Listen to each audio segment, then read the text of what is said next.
My wedding dress was silk, the kind that whispered against my skin when the wind caught it just right.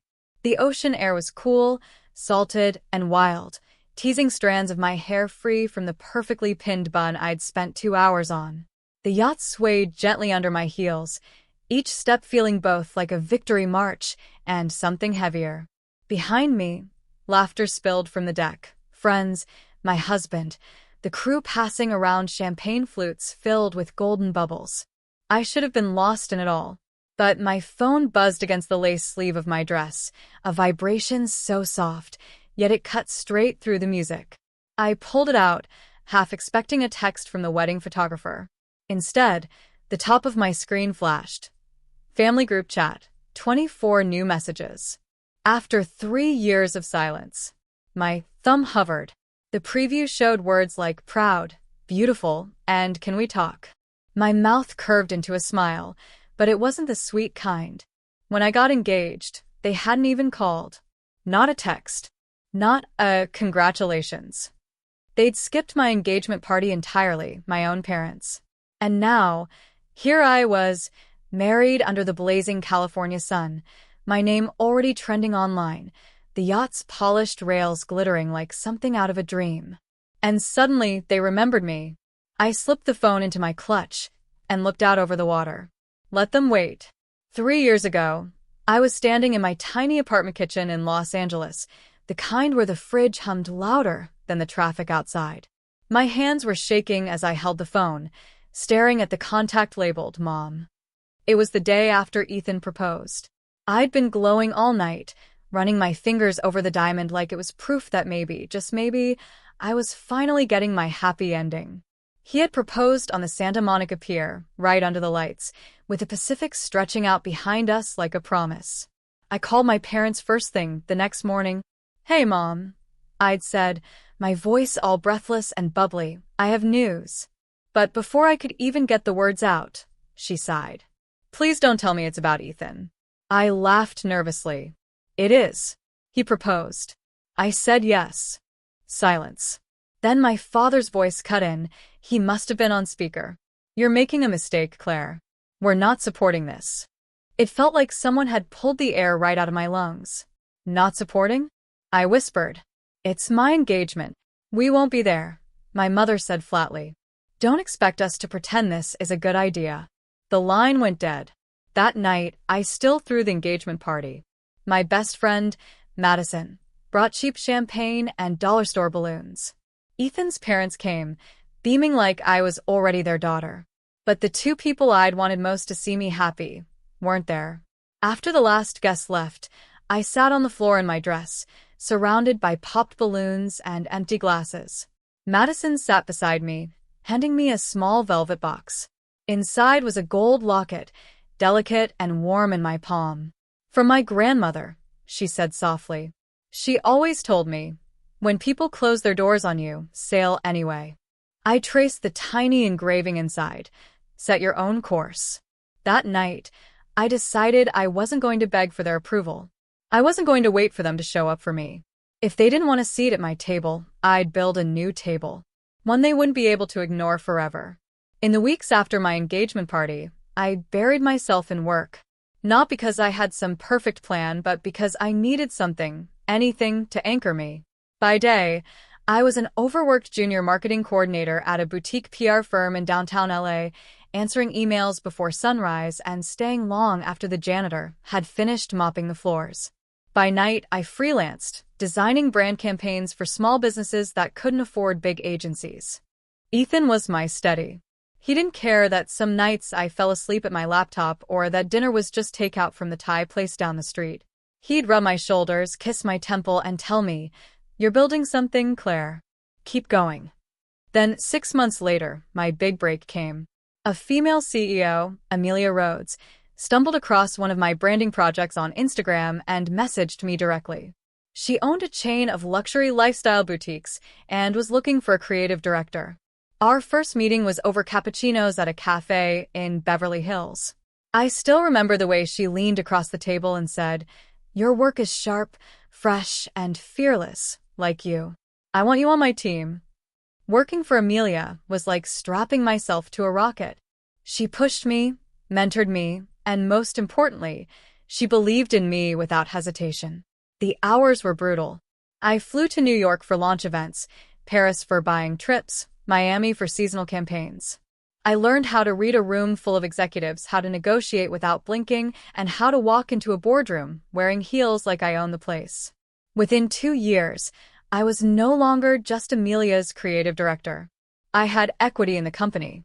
I'd bought a condo overlooking the marina in Marina del Rey. Ethan and I would sip coffee on the balcony, watching the sailboats drift out into the glittering Pacific, imagining the day we'd have one of our own. Through all of it, my parents heard nothing. When they called rarely, I kept it vague. Work's good. Things are busy. I never mentioned Amelia. Never mentioned my travel. Never mentioned that my bank account now had more zeros than I'd ever dreamed. Not because I wanted to hide forever, but because part of me was still that girl sitting on the floor in her engagement dress, holding a locket and wondering why she wasn't enough. So, I decided I'd tell them when I was ready. On my terms. And that moment came on my wedding day. A wedding not in a stuffy hotel ballroom, but on a yacht big enough to make the harbor stop and stare. They thought they knew the story of my life. They were about to learn they didn't know the half of it. The California sun poured down in ribbons of gold, glinting off the polished railings of the Celestia, our chartered yacht. White roses lined the deck, their scent drifting lazily on the ocean breeze. A string quartet played softly in the background while guests in tailored suits and flowing dresses clinked champagne flutes. I was standing near the bow, my veil caught in the wind, when I saw them. My parents. They stood at the edge of the boarding platform, looking completely out of place among the glittering crowd.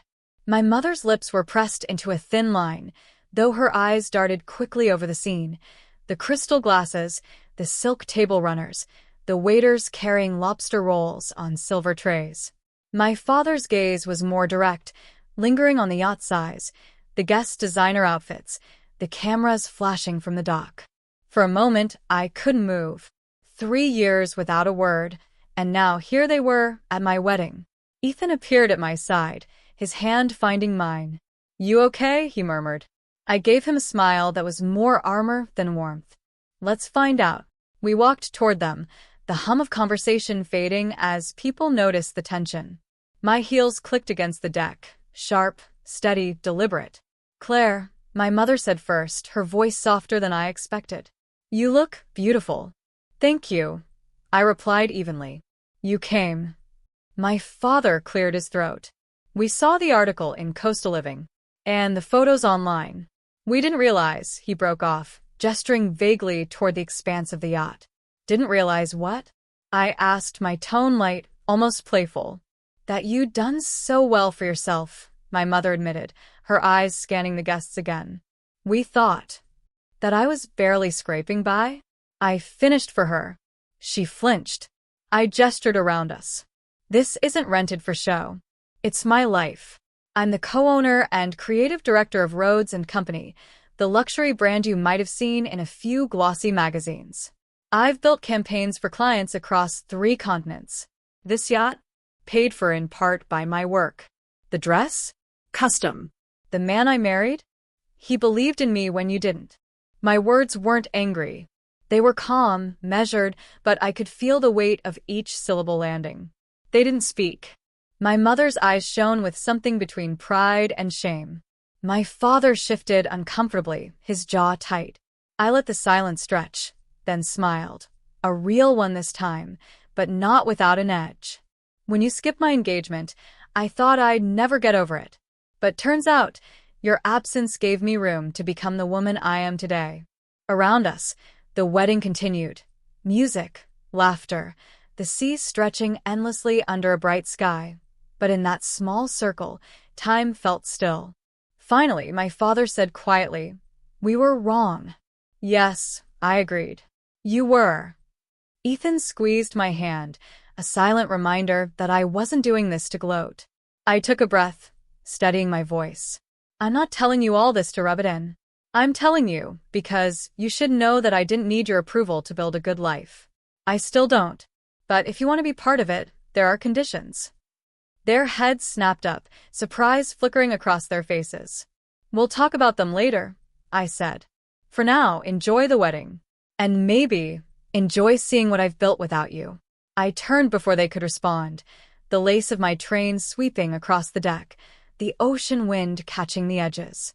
Behind me, I could feel their eyes, not on my back, but on the life they'd underestimated. The reception was in full swing by the time I found my parents again. The sun had dipped lower, painting the sky in strokes of orange and lavender.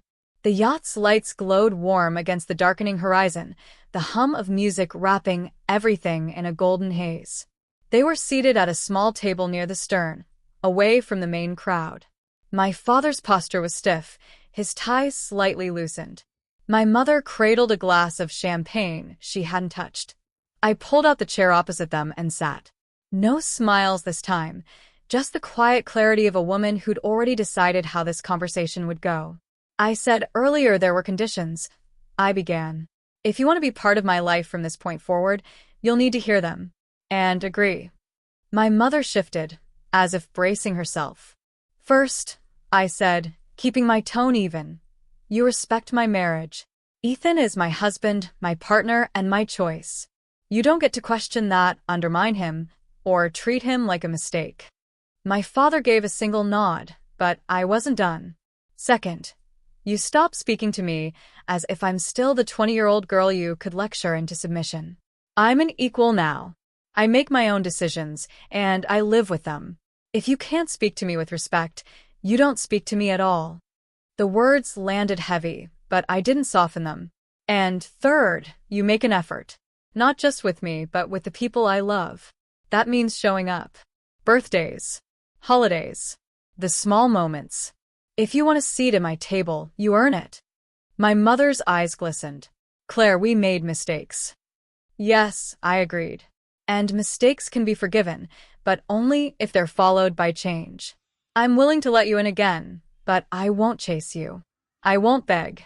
You walk toward me, or you stay where you are." My father cleared his throat. "We can try. We want to try."